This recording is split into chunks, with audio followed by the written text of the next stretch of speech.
Hey everybody, welcome to Common Censored. I don't know why I want to get back into the easy listening mode, but I've already done that joke. Hello and welcome to Common Censored. You actually reminded me of a sports announcer, like a baseball. Hey everyone, welcome to the Bottom Nets of the game. ninth. Welcome to the bottom of the ninth. Oh, and speaking of which, because that made me think of the movie Major League, which made me think of the name Indians. You know, they're now the Cleveland Guardians. Oh yeah, they finally changed. The Cleveland Indians are no more.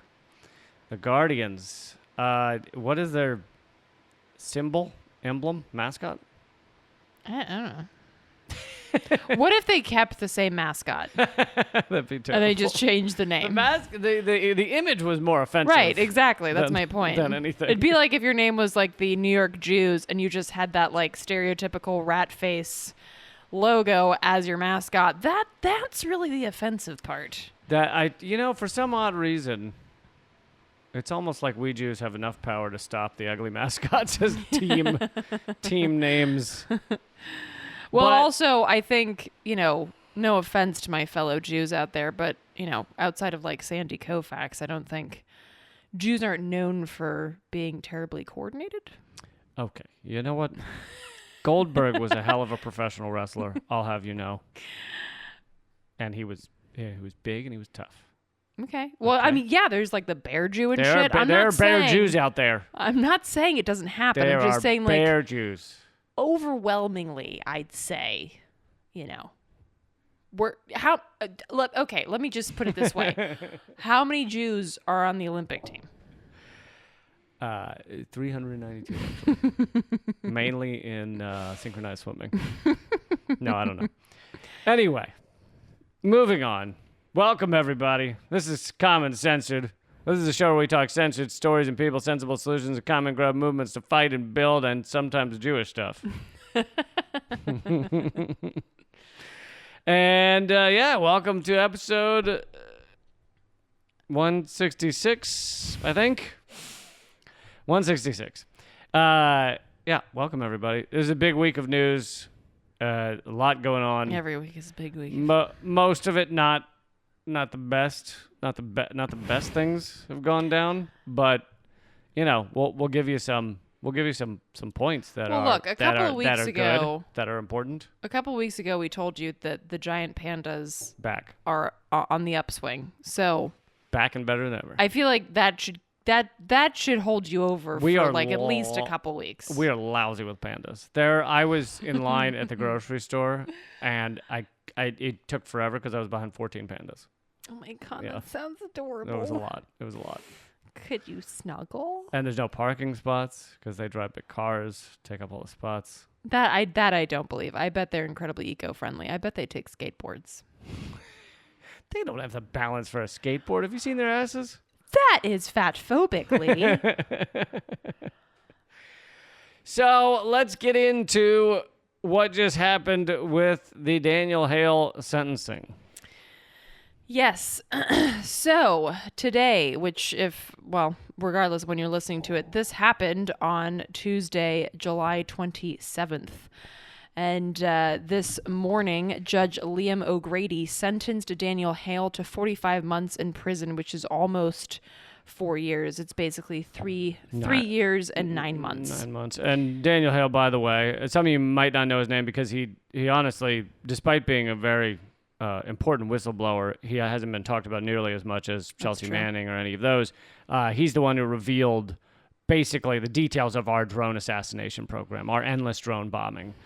Tens of thousands of drone bombs are dropped by the United States every year, and Daniel Hale revealed a lot of how they're doing it, the choices they're making, and how insane they are. The fact that that 90% of the time they kill innocent civilians, as in like not the people they're trying to kill. By their own estimation. Right. That's not like those are like internal documents that said that. That wasn't like some, some nice press release. That was like legit them being like that. And we do that. Yeah, it wouldn't shock me if like Food Not Bombs said that they were killing 90% innocent civilians, but this is like their own internal numbers. Not that Food Not Bombs is killing civilians. That was ambiguously worded.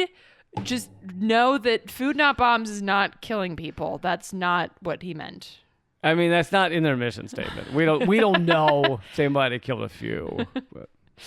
But I think that was all linked to a bad batch of chili. So I think we're all right. It was unintentional chili assassination. So I did want to share.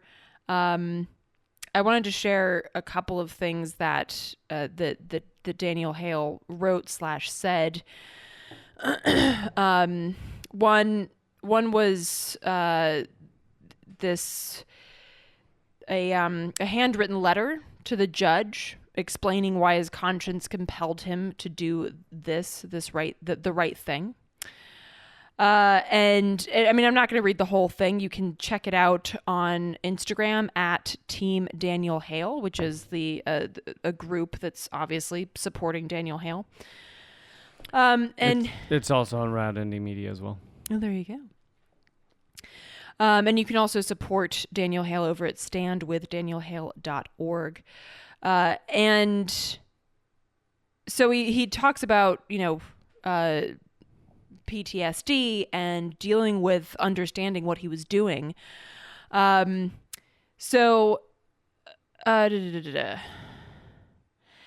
answer came to me that in order to stop the cycle of violence, I ought to sacrifice my own life and not that of another person. So I contacted an investigative reporter with whom I had had an established prior relationship and told him that I had something that the American people needed to know. And in his statement that he gave today, I believe just before the sentencing came down, he said, quote, "I am here because I stole something that was never mine to take, precious human life. For that I was compensated and given a medal. I couldn't keep living in a world in which people pretended that things weren't happening that were. Please, Your Honor, forgive me for taking papers instead of human lives." End quote. And this gets to the root of, I think, what happens to a lot of soldiers. They don't all, they don't all feel the need to leak things, but they often wonder, why is it we're killing these people? Why am I in charge of pushing these buttons? Why have I decided to take these human lives? And there aren't good answers because these are all insane wars. So the American government has no answer for them as to the real reasons that these people need to die, that 90% innocent civilians need to die with these drone bombings. They don't have any answers for them.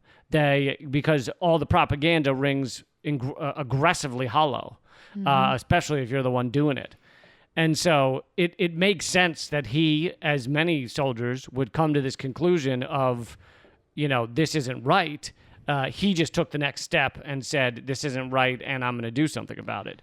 But of course, none of this matters in the eyes of our, ironically, it's called a criminal justice system, but really it's a criminal space justice system. Mm-hmm. It's a justice system that has become criminal. And so none of this means anything to them. And as somebody pointed out, that, meanwhile, while Daniel Hale is being sentenced almost 4 years in prison, Obama got a Nobel Peace Prize and Bush got a Liberty Medal.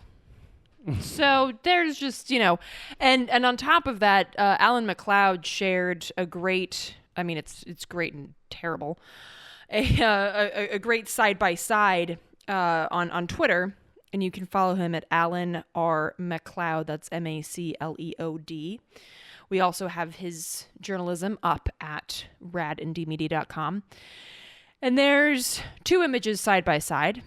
One is a Washington Post article about Daniel Hale, which includes a mugshot of Daniel, talking basically, it says, a former intel analyst condemns undeniable cruelties of Afghanistan drone strikes. The other one is a Washington Post article on Michael Behenna, who is a war criminal who murdered Iraqis in cold blood, who, by the way, was pardoned by Trump. And the image that they include looks like a stock photo of, either like a dating app or like the lighting is beautiful. There's like sunlight coming through this woman's hair. Like hugging his family. He's hugging his family. I'm sorry, where's that picture of him murdering innocent civilians? And where's the picture of Daniel with his family? Right. As somebody with a fucking conscience. And this just like this side by side. I mean, I'm obviously trying to describe images, so it's obviously better if you look at it. But you'd recognize this from other things, right? Like, you know, the dipshit that opened fire at a protest last summer, killing people. You know, this right wing fascist that killed people at a Black Lives Matter protest. He was that when they showed pictures of him, like in his room, like playing video games or like with his mom. I think one of them was a picture of him with his mom. Meanwhile, there's a picture of like a single black father who stole some food to feed his family, and it's a mugshot. Well, and this is classically how liberal propaganda works. This is not how Fox News propaganda would work. They would just say Daniel Hale's a traitor and he was helping Russians. So but the liberal propaganda is more nefarious. It's more insidious. It's sneakier. The article that Alan posted from Washington Post did not say positive things about the Afghanistan war. It didn't say, oh, thank goodness we're bringing happiness to those people in Afghanistan. Because no liberal or lefty believes that. And so the way you still propagandize people is you tell them partial truths, such as this Washington Post article that says there were, no doubt horrible things went on in Afghanistan. But you still want them to walk away with the impression that this guy is a bad guy. And so how do you do that? Well, you match the article with an image of a guy looking like a killer with a mugshot. Mm-hmm. And in the reverse image, you have them writing probably a fairly accurate or 80% accurate article about this mercenaries who killed people in Iraq and how the problems with what's going on in Iraq, etc. But how do you still give people the propaganda? Well, you show an image of him looking pretty nice with his family. Because let's remember, this is a soldier with his family, and it was an accident. He accidentally slaughtered all those people. Mm-hmm. So this is kind of the really insidious liberal propaganda, as opposed to like a straight up Fox News bullshit where they just say, listen, we're bringing freedom to Afghanistan and this guy's an asshole. Right. So. Right. Yeah.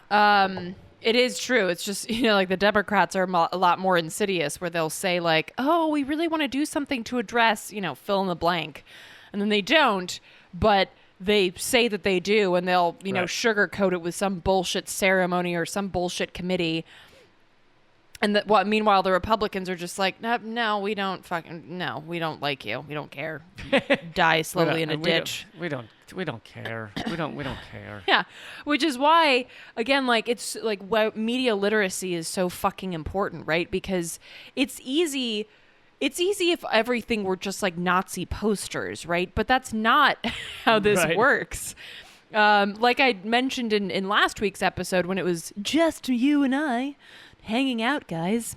There's not going to be that one blinding, flashing moment where you're like, oh my God, this is a totalitarian regime that I'm living under. It's it's the legislation that's passed. It's, people that are put in jail for telling the fucking truth. It's people being kidnapped and murdered in the streets by police. And so there's not going to be like one big obvious like neon sign, it's not fucking Times Square over here. And so that's why media literacy is so vital, because you learn to like look through the bullshit and be like, oh, I get it. You're showing me a mugshot of a whistleblower because you want me to think, ooh, bad man, right, or, bad person. And meanwhile, this soldier who is guilty of fucking war crimes, or, the president that's guilty of war crimes, has this really fucking polished, lovely picture of him holding a fucking dog or his family or whatever the fuck. And it's kind of not that far off from what they did to us, what the liberal media did to Assange. Mm-hmm. They realized they couldn't say to Americans, at least not American liberals. They couldn't say to them, look, the war in Iraq is wonderful, and so we never should have seen that video of that collateral murder because it's a wonderful thing we're doing over there. They knew that wouldn't be bought. And so instead, they said, oh, that is horrible. That video, man, that really is horrible. But Assange, he raped someone. Or he hacked into Icelandic politicians, and we know that all of that's false. Didn't you have a joke about that with Snowden? Yeah. They did the same thing with Snowden. When Snowden first revealed the shit, they couldn't say, "Hey, surveillance is good and this is wonderful," because they knew your average American liberal is not going to buy that shit. And so instead, they had to say, well, Snowden didn't go through the proper channels. He failed out of the military. He failed out of college. They went with these other things. And my joke at the time was, it doesn't fucking matter. Even if those things were true, it doesn't fucking matter. And it would be like if you're about to walk in your house and someone's like, hey, your house is on fire. And you look up, you see the house is on fire, and then you turn to the guy and go, didn't you fail out of college, not believe in this shit, and you walk straight into the fire. So it doesn't matter. But, of course, none of that shit's true about Snowden, but, yeah, that didn't matter. Right. And you mentioned Assange. This is just kind of an interesting aside that Stella Morris, Julian Assange's partner, tweeted out that, interestingly enough, Hale was indicted in May 2019 for the disclosures regarding U.S. drone killings. And Stella Morris tweeted and said, interesting, Hale was indicted the same month as Julian Assange's superseding indictment, which caused profound unease and controversy in the Department of Justice. And Assange and Daniel Hale have the same prosecutor, Gordon Kromberg. So, just a little interesting tidbit there. Clearly part of the same push. Right, of course, because, this is all part of, Manning and Assange and Hale are all part of this same push to expose the realities of empire, and that is not fucking allowed, right? And so it's really it's really transparent when you put it in context like that. What we're looking at. And actually, there was a press conference today outside the court after the sentencing, and Chip Gibbons, who is who's a proponent of free speech and works a lot with these issues, said if Daniel Hale had leaked documents that supported the U.S. wars rather than exposed it, he wouldn't be in prison today. And it's just as fucking simple as that, right? Nope. So, Oh, and I did want to share before we move on. Again, the Daniel Hale support folks have released a post about how to support Daniel. You can write to him while he is serving that bullshit time. There's information again at Team Daniel Hale on Instagram and at standwithdanielhale.org, and they give you the information of what you can write. You can sign a petition to tell President Biden to pardon Daniel Hale. You probably know how I feel about petitions to presidents, but, Big fan. You can also donate to Whistleblower Defense, which supports, obviously, as it sounds, which supports whistleblowers in particular in terms of legal fees. And that is at whisper.exposefacts.org. And just one quick thing, we're not going to spend much time on it. I covered it on A Moment of Clarity today, but also this week, Stephen Donziger was found, quote-unquote, guilty of contempt by a completely corrupt court proceeding that was Chevron basically orchestrated, and the judge knew she was going to find against Donziger all along because she is corrupt and Chevron-backed, and she read a newspaper during the proceedings because she didn't care. It is so amazing to me. Like, she should be serving time. Like, I know. Reading a fucking newspaper. Because it's a criminal justice system. Yes. At least they have it right there in the name. Right. Just depends on where you put that emphasis. Yep. For fuck's sake. Speaking of, God, They have the damn emphasis it. on the wrong syllable. Hey, that's my line. I know, but I got to use it. No, you don't understand. I don't have any good comedy lines. You can't steal mine. You have great comedy lines. No. Well, you damn missed it. your chance at it. You should have used it. All right. I'm not sure how, because I've been reading about her for quite some time, but I've never actually heard anyone say her last name, so I apologize. I'm gonna go Reznicek. Yes, I think that's correct. But just in case I'm saying it wrong. So Jessica Reznicek. Now you got me all fucked up. Nope. See, now I'm thinking about it too much. Nope. Jessica Reznicek has been sentenced to 8. You can't. You got it. You got it right. All right. You don't know that. I think you did. Okay. Has been sentenced to 8 years in prison, followed by 3 years probation, and a restitution of over $3 million to be paid to Energy Transfer Partners for direct action in order to stop the Dakota Access Pipeline. If you haven't been following this story, here's the basic lowdown. In back when, the fight against DAPL was raging, Jessica Reznicek and another activist set fire to pieces of heavy machinery that were being used to construct DAPL. If you've ever seen pipeline construction, you'll know, well, even if you haven't, I'm sure you can just imagine, there's a lot of machinery that goes into this fucking process. And one of the ways to engage in direct action is to disable that machinery, right? And, even if it's just a matter of slowing shit down, every minute that they're inconvenienced or, stopped is millions of dollars. So it's powerful. And of course, it's very high risk in terms of the legal system, but also in terms of, your personal safety in that moment. Pipeline workers and their police are incredibly violent against people who are trying to defend land, water, and earth. So, this was an incredibly powerful move. And she later pleaded guilty to 1 count of a conspiracy to damage DAPL. Now, there's so much to talk about here. One, of course, being that you can't commit violence against an object, right? That's it's a dumb fucking concept.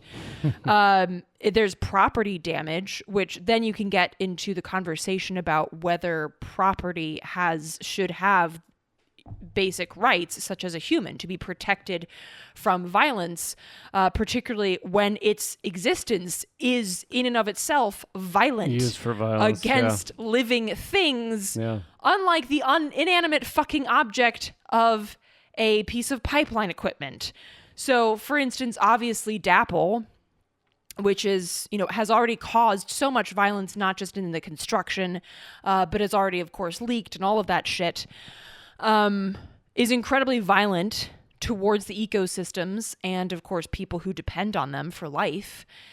And yet it has more basic rights than those ecosystems and the people who depend on them. So just this concept that this fucking pipeline has more basic rights than those ecosystems and humans, well, humans are part of ecosystems, so I should just say ecosystems. Just that mere fact is atrocious. And then, of course, to pile on a jail sentence and restitution money to a fucking pipeline company is absolutely fucking grotesque. For money lost that they would have made destroying the planet. Exactly. Well, that they're making.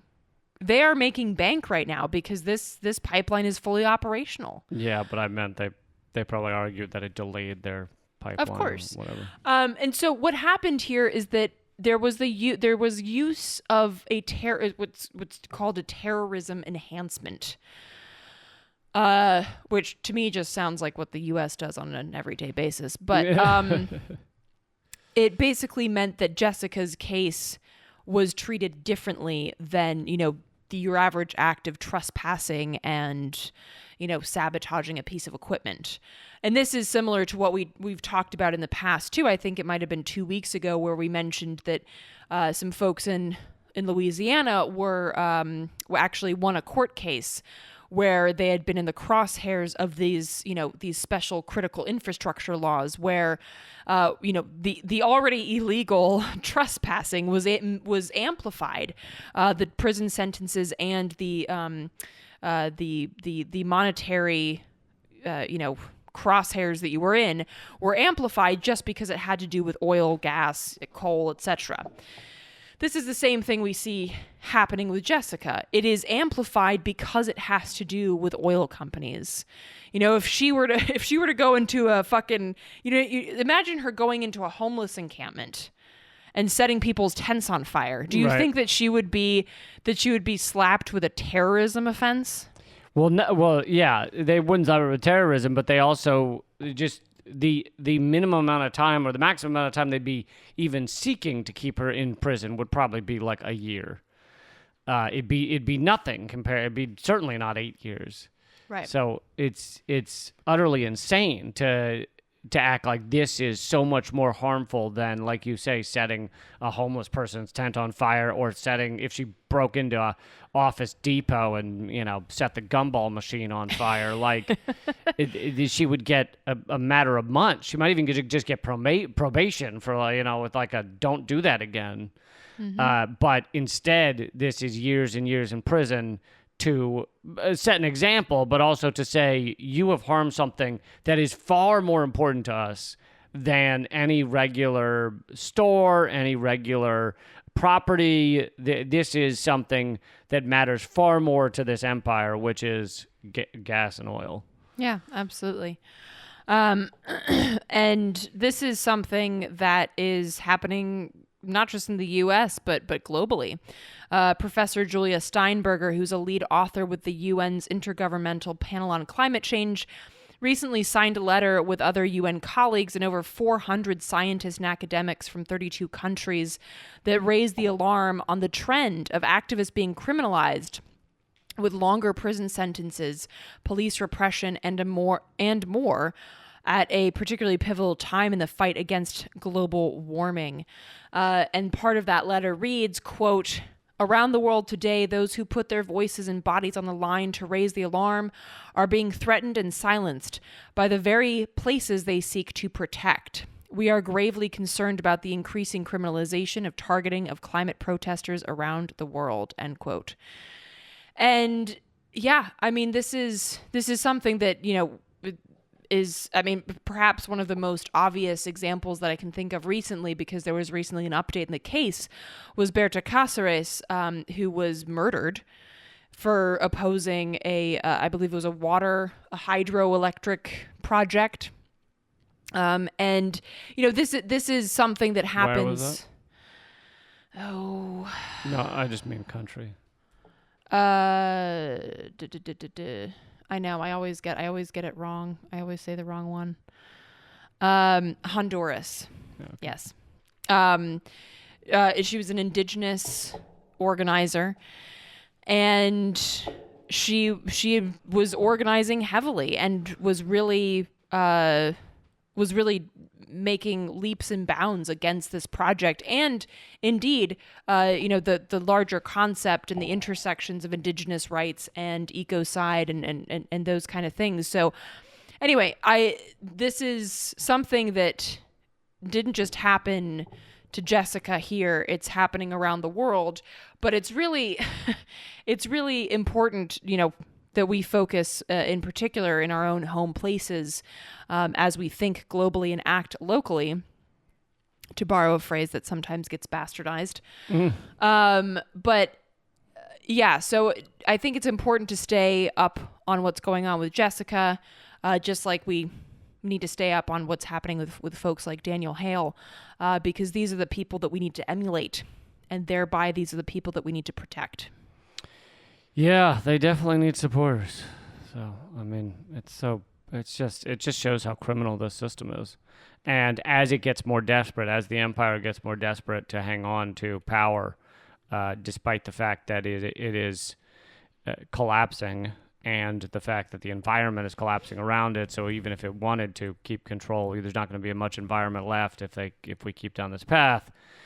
As it gets more desperate, it will do this more and more, imprison people for years and years and years, and then point the finger at other countries and go, they have political prisoners. And it's like, well, what the fuck is she? What the fuck is Daniel Hale? What the fuck is Julian Assange? What the fuck is Mumia Abu-Jamal? I mean, it's hilarious that we point to other countries and say, oh my goodness, look how terrible they are. They have political prisoners. Yeah. You have a great line in your stand-up about the moral high ground. Yes. or how we're redefining that. So I want to actually, I do have, in fact, a good news story. Wee-hoo. And that is... More pandas? Pandas aren't, thin on the ground in Minnesota. I'll say that. Not a shit ton of them in Minnesota, to my knowledge. No. But someone we both know, who's a lawyer, Mara Verheyden Hilliard, has been a part of the litigation to stop Line 3, and there was a big win that came recently. A lawsuit for Line 3 water protectors. The court issued a restraining order against the Hubbard County and Sheriff Ox to cease a blockade. The what? Ox? That's his name, Sheriff Ox. Oh. Aukes. I don't know how you pronounce it, but you know what? I don't give a shit because he's an asshole. So it was to cease a blockade of this area, that basically a driveway that led to property located at this particular campsite for folks that are working to stop Line 3, which the police had been barricading and suggesting that the people who were staying there and were trying to bring supplies and in and out and things like that could not access. They were basically just doing everything they could to harass these protesters. Right. And there was, this basically, this was and Mara was telling me about how satisfying it was to issue this restraining order against Hubbard County and Sheriff Ox, because they have been ceaselessly harassing folks, not just in this one area, but there have also been reports of, police in the area that have been following protesters in their cars. And these areas are out in bumfuck. So it's not like that you're getting tailed by a cop through the streets of LA and you're like, oh, I'll just pull into McDonald's. You have nowhere to go. And it also shows how much effort they had to go to get out there and follow them. Of course. But it really is terrifying because you realize, they could do whatever the fuck they want. No one would see it. Right. Especially if you're alone in the car. There's really, outside of turning on your phone recording, which you absolutely should do, they'll pull you over and harass you for something stupid like you didn't use your turn signal, even if you did. But really to try and scare you and to harass you, to try and get people to obviously stop trying to protect these ecosystems. But so that is some good news. And there was also some really wonderful and important reporting done recently by a friend of mine, Karen Savage, who's just a rad reporter who does a lot of work, on the oil and gas industry, did a lot of work on the Bayou Bridge pipeline, and talked about the issue of, so Enbridge is a Canadian company. They're the ones who are behind Line 3. And they have paid, the Karen's reporting shows that Enbridge has paid over $1 million to law enforcement and other Minnesota agencies for pipeline protection through an escrow account funded by the company and managed by a state-appointed administrator. Wow. Holy shit. Wow. Is that a conflict of interest? I ask you. And so this is But this gets to the heart of it. It's like they own the fucking cops. They own the fucking judges. They own the system. They own the people at every level that are making these decisions on whether they can drill and whether they can put their pipeline through a fucking native reservation. Like they own these systems, which means we should call these systems what they are, which is criminal. These are criminal courts that have Donziger imprisoned. And they're criminal courts that have Daniel Hale imprisoned. These are criminals that are tailing these Line 3 folks, these cops. And we have to start looking at them as criminals. Otherwise, you will keep going, well, I wish that bad apple would stop tailing those protesters. Right. You know? Right, and I think like it's an important distinction. Like development or devolution, however the fuck you want to look at it, because some of Karen's reporting earlier pointed out that in Louisiana, what we were seeing and what Karen later was able to corroborate via actual documentation was that cops in the area were moonlighting as pipeline security. So they would just, get to the end of their cop shift and literally just switch hats and become pipeline security. This is different and really more insidious in a lot of ways because the cops they're not changing their hats. They're just double dipping. So they're getting paid to be cops by, your tax dollars and shit. And then at the same time, same uniform, they are literally being paid by the pipeline to be pipeline security, but as cops with all of the power that is vested in police. Right. So it is literally like the George Carlin line that America is just an army. No, it's an oil company with an army. Yep. Like that is exactly what this situation speaks to. And of course, when this came out, the argument that was given by Minnesota's Public Utilities Commission was to, we wanted to avoid burdening taxpayers with public safety related expenses. Fuck you. I have an idea. Don't fucking do it. Don't let the pipeline be built. Stop harassing people. You wouldn't have to pay people overtime if you weren't tailing them at like 12 midnight just for being a water protector, you sick fuck. Then you wouldn't have to take money from Enbridge. You wouldn't have to worry about whether it's coming from taxpayers or not. I have an idea. Maybe you could use some of that money to like house people. Or use some of that money to stop arresting homeless. That too. I mean, really, there's so many options. It's really a choose your own adventure. But of course, this arrangement, which Karen points out is, as we know, one of the first that's been used in the nation, is basically, explicitly turning police into corporate mercenaries. Yeah. Whereas before they would either moonlight or they'd be like on the same side, but they wouldn't, they couldn't like explicitly do, but now they're just straight up fucking corporate mercenaries. Straight up taking money from them. Yeah. And it used to be that the money was kind of laundered in that the money was paid to the politicians. The politicians would then tell the cops to go get rid of those protesters or harass those protesters. And so there was a little bit of divide there, a little gap of air between the cops actually just taking money from the corporation that is using them to harass and attack protesters. It was you buy off the politician that then tells the cops to do these things. However, in this case, well, let's cut out that politician, man, and just send the money straight to the cops. Yep.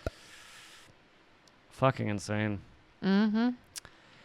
And if you want to keep up to date with what's going on with Line 3, and they're still, inviting folks to come to camp, as long as you can be self-sufficient and safe, you definitely don't want to be a drain on folks' resources. Meaning come to the protest camp. What? You're talking about the protest camp. Well, there are several different, but yeah. Just go to stopline3.org and there's going to be more information there about how to support. If you can't be there physically, there are other ways to support. But this is something that we definitely have to keep. We have to keep talking about. We have to keep sharing information about. Oh, and there was another important thing that I wanted to share is that Line 3, even though it's still under construction, has already leaked. And you might say, how is that possible? And I would say, well, because they leaked. This was last week. Basically, there's drilling fluid, which happens when they're doing horizontal drilling. They have to, which they're doing under these waterways. Which, by the way, they're the headwaters of the Mississippi. So, which means that everything that spills into the entire Mississippi. Right. It's also the last wild rice fields in the United States. So, hey, fuck them, right? So drilling fluid, which is done... I mean, we can't allow China's influence to continue in this country, so it really is better to get rid of those. So drilling fluid, again, is used for horizontal drilling. And so this happened last week. Drilling fluid spilled into a wetland immediately adjacent to the headwaters of the Mississippi. And this report from Christy Dolph says, we learned yesterday that this fluid has an undisclosed, meaning proprietary, contaminant in it that is a skin and respiratory irritant. Proprietary. And is flammable. I love the proprietary shit. Mm-hmm. We have awful, horrible, fucking deadly devil's anus chemicals that we're putting into this shit, and it's our proprietary special sauce. Right. We can't tell you what's actually in it. Yep. It's like, could you imagine if any other fucking, I can't just go and, pee in my neighbor's face and say, I'm not going to tell you what's in it. If I want to start a beauty company, I have to list all the fucking ingredients. I can't just be like, it's a secret. I don't want you to steal it. Yeah. So if I'm selling fucking lip balm, I have to tell you what's in it. If I'm spilling millions of gallons of shit into your drinking water, I don't have to tell you what's in it. Riddle me this. That's incredible. It's so horseshit. And if you look back at my Twitter, you'll see a picture shared by Christy Dolph of the quote-unquote cleanup of this spill. And I don't know if you've ever... Maybe if you've been to your grandmother's house or some shit, then you've seen these brooms. They're the the old ones where they're the wooden ones where you could screw the head into the stick part. Right. And it's made out of horse hair, like the hairs off a horse's ass. That is what they're using to clean up this drilling fluid spill. I shit you not, there's a picture of it. Literally there's a photo of just one of those old brooms, a guy holding it, sitting on top of the puddles of this fucking drilling fluid. Yeah. It's about as efficient as if you went to an oil spill with a tampon. But this goes back to what I've said before, which is you can't actually clean this shit up. You can't actually clean up oil spills. Yeah. What you can do is push it around a little. Exactly. And that's what they do because it's cleanup theater. It's rescue theater. It's designed to make people think they're doing something that could ever get oil out of all of the land and all of the water. Mm-hmm. It fucking can't be done, but they know it can't be done. And so instead, they have this little theater. And you can Google right now, Exxon or whatever, BP oil spill, paper towels. And you will find images where their workers, and by the way, they're also giving these workers cancer as they do this. Of course. Their workers will go and lay paper towels around. And we're talking, 100 miles of coastline, and they've got Bounty quicker picker upper that they're sticking down on the ground. And it's doing essentially nothing. And yet they do that.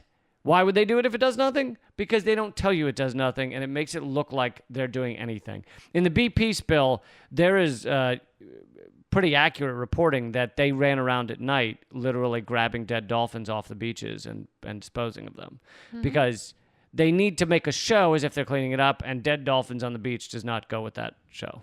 So it's theater. Yep. It's cosplay. And the costume is the collapse of the environment under empire. It gets a little dark there, but Kids like the dark stuff these days. well, they don't have a choice, do they? So, speaking of propaganda, I want to talk a little about the Olympics. Oh, something light. Something light, the Olympics. Can I just say... You've heard of the Olympics, right? I have. You're a big fan of curling, where they roll the stone on the ice. I'm just here to say I kind of wish they still did wrestling naked. I'm just going to say that. Those guys are not really lookers, though. They no, look, I know. I'm thinking about like the Grecian none of them have urns necks. and They all have shit. the cauliflower ears. Okay, don't ruin it. If they all looked like the Greek gods, then I'd say let's keep doing it in the nude. And then it just turns into this wild orgy. And then whoever comes the farthest gets the gold medal. Oh no! Is that bad? Did I go too far? Jesus, too far. Okay, too far. I'm sorry I brought up the Olympics. Is this what you think of whenever someone says Olympics? Kinda, yeah.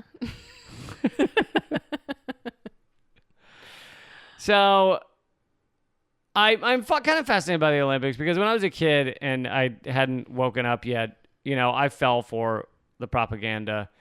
And there is a fair amount of propaganda that's done in the Olympics where it's like, rah, rah, rah, America. America's the best. Let's count how many golds America gets and all this stuff. And it's got tons of toxic nationalism in it, which I've done extended pieces on how stupid nationalism in general is. But what's fascinating about this is, in a way, the Olympics undermines propaganda that our media has been setting up for months or even years. Because if you watch American media, you will never see a Chinese person in China like being a human being. You will never see a Russian person in Russia being a human being. Mm-hmm. You will only see either the leaders of those countries or kind of like, weird silhouetted B-roll of Chinese scientists, releasing COVID on the world or whatever the fuck. And black and white grainy footage. Black and white grainy footage of some scientist or something. Like, you will never see like an interview with a Chinese person in China. I'm not saying a Chinese American. You could see interviews of that occasionally, but I'm saying a Chinese person in China. It just doesn't exist. There is never it is like the actual humans, 1.3 billion or whatever it is. Humans don't exist. All that exists is the entity of scary China government scary. That is all that exists. And so when you see these athletes and both the Olympic Committee and the television people that are making money off the videos and everything, off this coverage, so NBC and everything, they have an incentive to actually make you care about these teams other than just America, because they can't only show America, they're showing other nations. And plus, they want you to care about the people, at least have interest in the people that America's playing against, because then it makes it more interesting. Mm-hmm. So they have to humanize these people. And it's like, I watched 15 minutes of this, and I'm like, that's more coverage and emotion from a Chinese human being than I've seen in American media in the past 10 years or something. Not to mention the Russians. Holy shit. Or Russians. Like, they show the Russian gymnasts crying because they won gold. Crying and laughing and hugging each and other. Hugging each other. I don't know, like being like human. Crying with joy and hugging each other. And it's like you watch 3 minutes of it, and, for me, it's not a shock because I understand this. But for your average American, it's got to be like, kind of shocking, like that these could be humans, that these could be real people with real emotions and not just be their government. Yeah, absolutely. Which, incidentally, like, I think, again, people talk about bread and circus and how dangerous that is. And absolutely. And I think that a lot of our sports, I love baseball, but I fucking hate going to games because there's always some bullshit about, like, support our troops, send them to die and shit. And the jets fly over. Yeah. And then Dick Cheney throws out the first pitch. Right. That kind of shit. And then everyone looks at you when you're, taking a shit during the national anthem. And, but wow, you got to time that perfect, huh? it's an art, really. It's art and science kind of, blended together. Well, you just get one of those ballpark hot dogs. with the relish and the so I think this is a moment to highlight what sports are actually capable of doing. Sports are an opportunity for people to come together and, get some of that shit off, get some of that aggression off our chests without killing each other or, without saying, oh, this person's that, so you should think they're evil. No, everybody's playing the same sport. Everybody's using the same equipment or the same, whatever the fuck. It's a moment to appreciate humanity, appreciate like actual healthy competition. I mean, unless it's like football or boxing, which is not healthy at all. But, like gymnastics or swimming or, baseball or basketball or whatever the fuck. I'd say, soccer, but God knows they just fall over constantly acting like they've just broken their femurs. But you just insulted the soccer fans. Okay, but look, ugly. I grew up in Europe. I get it, but let's be honest. But I think like it's this is something that I too learned in sports, and I think Lee, you might be able to relate to this too, having played sports when you were in high school and middle school and stuff as well. You learn to appreciate your opponent, to respect them. At the end of a game, we always shook hands. You and learn to work with your teammates, I guess. Right, and to work with your teammates, you have to be, collaborative. So you learn to compete in a healthy way, but you also learn to collaborate in a really, important way too. And so I think sports have this potential. It's just that we've bastardized them, the same way that the Germans did during World War II, and turned them into a machine for the propaganda of the empire, as opposed to this beautiful space where you can really highlight our shared humanity and collaboration.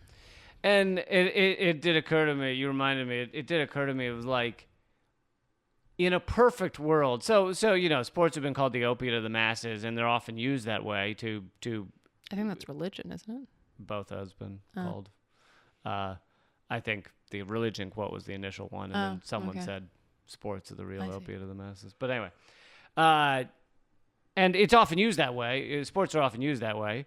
Let's not think about what's really important in the world. Let's go to the football game. But it occurred to me while watching a couple of minutes of Olympics that in a perfect world where we actually were living to our full potential, meaning everyone housed, everyone clothed, no one suffering, no wars, sustainable, then you would do what you wanted with your life. You would follow your passion, and you'd be trained from a young age, or shown at least from a young age that, to find a passion and that kind of thing. And people would have all this time for things like creating art or creating poetry or reading or whatever it is that they thoroughly enjoyed. And one of those things could be to get really fucking impressive at sports. And these things could be like this beautiful thing that people do because you got to make your own meaning out of life if you're in that perfect world where it's just you don't have to fight endlessly to try and stop war and end destitution and things like that. So it's like in this perfect world, the sports could be this wonderful thing that, wow, how people have chosen to become so impressive at certain things in their lives. But instead, we live in a world where they're more often used for, propaganda and distraction. But well, let's be honest. The things that these people's bodies can do are, I mean, just what Lee was watching some of the gymnastics Olympics yesterday, and I wasn't going to watch, but I couldn't not, because you've got people spinning around on a fucking beam like faster than I drive most of the time, and they're doing fucking twirls and flips and all of this other shit. It's absolutely fucking amazing. I don't understand. Wow, but I hadn't realized you'd never seen gymnastics before. I have. It's just been a while. And I think the last time I saw it was probably like some kid I babysat for, which is not, that's pretty fucking boring. But yeah, I used to love watching ice skating when I was younger. Like that was my jam, the Winter Olympics, ice skating and skiing and all that shit. It's like, holy shit. How can you do that? How can you balance your entire body on a knife and then jump into the air and land on that knife? Like, fuck. And curling you can do while holding a beer. So they're very different sports. Very different sports. True. But I mean, as somebody who's slightly OCD, it makes me really happy that they're brushing the ice. Oh, they love cleaning that ice, man. They love it. They have like a special guy whose like sole job is Swiffering. Just Swiffer. Can I throw no, you're just the Swiffer guy. Honestly, they should take those brooms to the oil spill. And that's our closer, folks. It all came back around. Use the curling Swiffer brushes to clean up the oil spills. You're welcome. You're welcome. And Canada, we know you've got the curling brooms. You can do it. Enbridge can get on that. Guys, thank you so much for joining us. By the way, go to radindiemedia.com. Please just bookmark it. Make it your daily digital newspaper that's not garbage mainstream propaganda. I think that's going to be our slogan. I like it. Might be a bit much. A little verbose, but I like it. A little verbose. Also, if you want to see this show continue, then please go to liberapay.com/LeeCamp. If you got $1 out of the content today, that's liberapay.com/LeeCamp. Because you guys are the only thing that keep this show going, honestly. Like, there's no ads, there's no corporations, there's no sponsors, there's no nothing. It's just you guys. So do that, radindiemedia.com. Check out all of Eleanor's incredible work at artkillingapathy.com. I have a new Redacted Tonight every week at leecamp.com, but that's also on Rad Indie Media. Both of our work is always on Rad Indie Media as well. And my interview with Dennis Kucinich comes out tomorrow night? No, Thursday night. So some night. Check Rad Indie Media for that too as well. Just check radindiemedia.com. That's RADINDIE. RAD. What'd I say? I thought you said RID. Like radical, indie like independent, media.com. And it's so funny that like if I typed in a website and it didn't work, I would try like, well, maybe it was .org, maybe it was .something, maybe I spelled something wrong. Instead, I've gotten emails from multiple people that say, your website's not working, and they have indie spelled with a Y. And then someone else like, your website's not working, and they have .org instead of .com. And I'm like, wouldn't you just try the other one? Help me help you. That's basically that. Yeah. You can also email us at radindiemedia@protonmail.com if you have thoughts about the site other than you can't find it. And if you have any thoughts about this show, Common Censored, anything you'd like us to cover, please email commoncensored@protonmail.com. Until next time, act out. Keep fighting.